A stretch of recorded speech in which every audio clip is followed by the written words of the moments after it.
Hello, if this is the first time visiting my channel or watching one of my videos, my name is Bob and my channel is Bynum Woodworks. Welcome. Just a few seconds ago, we walked up a set of stairs together. Actually, we came through a door, walked through the main body of the wood shop that I'm building, and then up the set of stairs that I just completed last night. I had to cut numerous risers and treads, and I use this sheets of 3/4 inch OSB tongue and groove OSB board. I don't own a track saw yet, which would have been perfect for cutting these down to size. Nor did I have access to my table saw, which would have been ideal for having repeatable cuts of the desired dimensions that I needed. All right, no track saw, no table saw. Time for a jig. A simple circular saw guide to help me make a straight line that would be accurate, to help me make repeatable cuts, so I wouldn't have to saw a line and make one of those wobbly cuts freehand.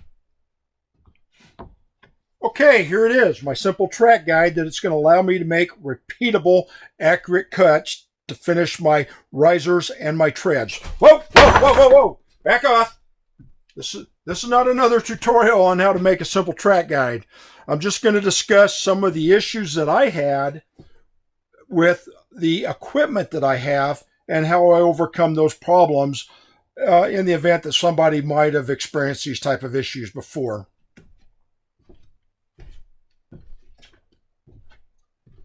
The table saw that I like to use is this 5.5 inch circular saw that's cordless. Problem is with this particular saw, there's not a lot of clearance between here and this location, which prohibits me from using the wider part of the shoe to give me a lot of stability in my cut. Ideally, I'd like the shoe of my circular saw to fit up snugly to this guide rail while being supported by this wide base on the bottom of my jig. However, when I adjust my saw desired depth to meet the thickness of my wood, I run out of real estate here or clearance to allow me to ride up firmly to this guide rail. So what was my solution? Was to go ahead and cut the jig with my saw using the smaller portion of the shoe sitting up against the guide rail. All right, I already know what you're thinking.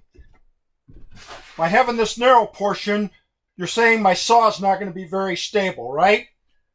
We got a simple solution for this. I don't know if you could see this or not, but we want to make our riser height at 6 3/8 inch. Simply going to put my combination square on my board, make my first mark at 6 3/8, come down somewhere else along the board, put my second mark at 6 3/8 inches, grab my jig, take the leading edge,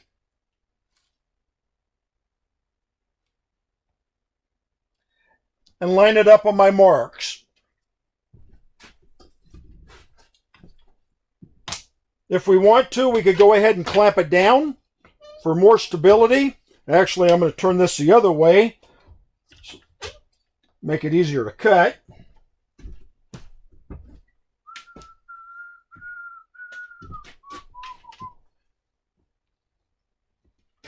Verify that I'm lined up on my mark still, which I am.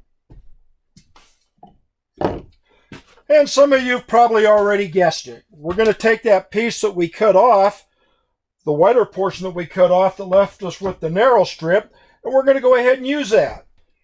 I've already adjusted the blade so that we have the desired depth of cut when utilizing our jig.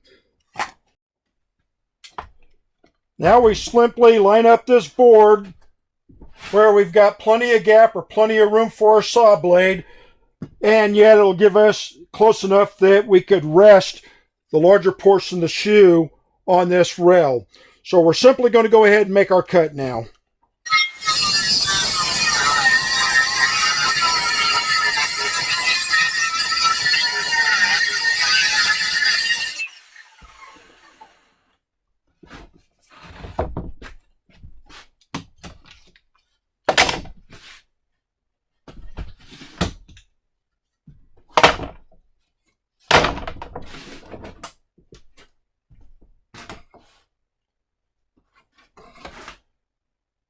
There we go, 6 3/8 of an inch.